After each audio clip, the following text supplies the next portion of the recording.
যখন মহান আল্লাহ তাআলা জিনদেরকে তার ইবাদতের জন্য সৃষ্টি করলেন, অতঃপর তারা মহান আল্লাহর ইবাদত না করে, তার আনুগত্য স্বীকার না করে তারা অত্যাচার, ফিতনা, ফাসাদে লিপ্ত হলো।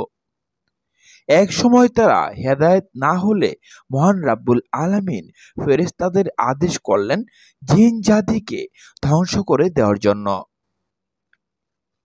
মহান আল্লাহর আদেশে ফেরেশতাগণ জিনদের ওপর আক্রমণ করল।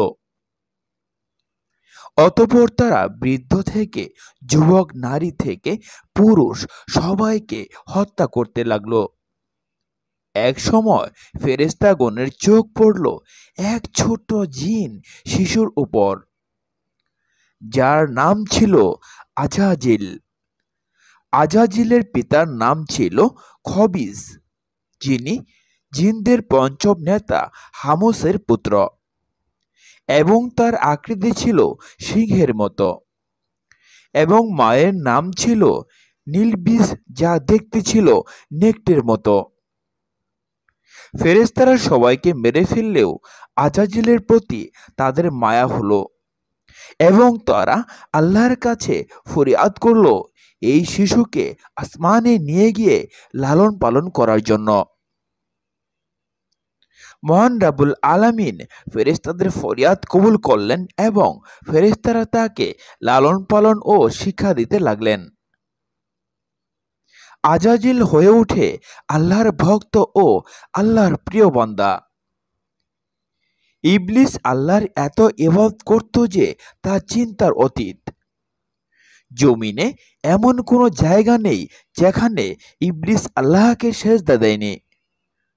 আজাজিল প্রথম আসমানে আল্লাহর উদ্দেশ্যে 1000 বছর সেজদায় অতিবাহিত করে, তারপর দ্বিতীয় আসমানে পুনরায় মহান আল্লাহর উদ্দেশ্যে 1000 বছর ইবাদতে মশগুল থাকত। আবার তৃতীয় আসমানে উন্নীত হলে 1000 বছর ধরে কঠোর ইবাদত করে।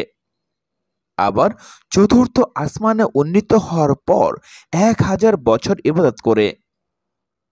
সে সময়ে ফেরেশতারা তাকে উপাধি দেয় ওলিউল্লাহ, আল্লাহর বন্ধু। যথাক্রমে পঞ্চম ও ষষ্ঠ আসমানে 1000 বছর ইবাদত করার পর সপ্তম আসমানে 1000 সহস্র বছর কঠোর ইবাদত করার পর আল্লাহর অতিশয় প্রিয় বান্দা হয়ে ওঠে এবং একদম আল্লাহর আরশের নিচে স্থান পায়। আরশের নিচে স্থান পাওয়ার পর আজাজিল 6000 বছর ইবাদত করে। আল্লাহর নিকট প্রার্থনা করে যেন তাকে লাউহে মাহফুজে উন্নীত করা হয়, যাতে সে তার আরো বেশি বেশি ইবাদত করতে পারে। মহান রাব্বুল আলামিন ইসরাফিল ফেরেশতাকে আদেশ করলেন আজাজিলকে যেন লাউহে মাহফুজে নিয়ে যাওয়া হয়।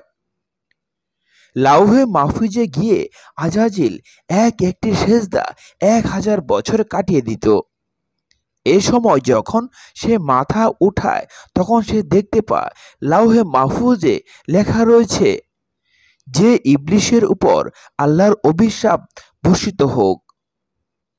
আজাজিল তা দেখে আল্লাহর নিকট প্রশ্ন করল, হে আল্লাহ, কে ইবলিস?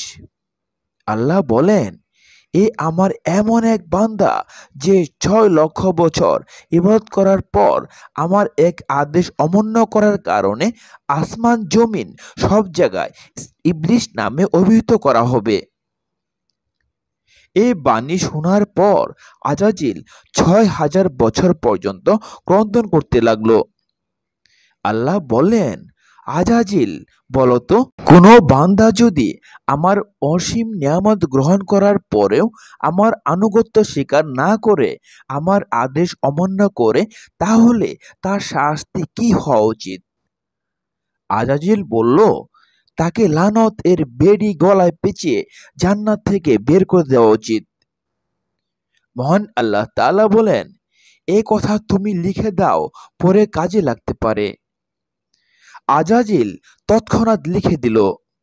তখন থেকে যখনই সে সেজদা থেকে মাথা উঠাতো, তার সেজদার স্থানে দেখতে পেত যে ইবলিসের উপর আল্লাহর অভিশাপ বর্ষিত হোক। এভাবে সে 12,000 বছর এভাবে নিজের উপরে লানত করতে লাগলো। সে জানতো না যে তারই নাম হবে ইবলিস।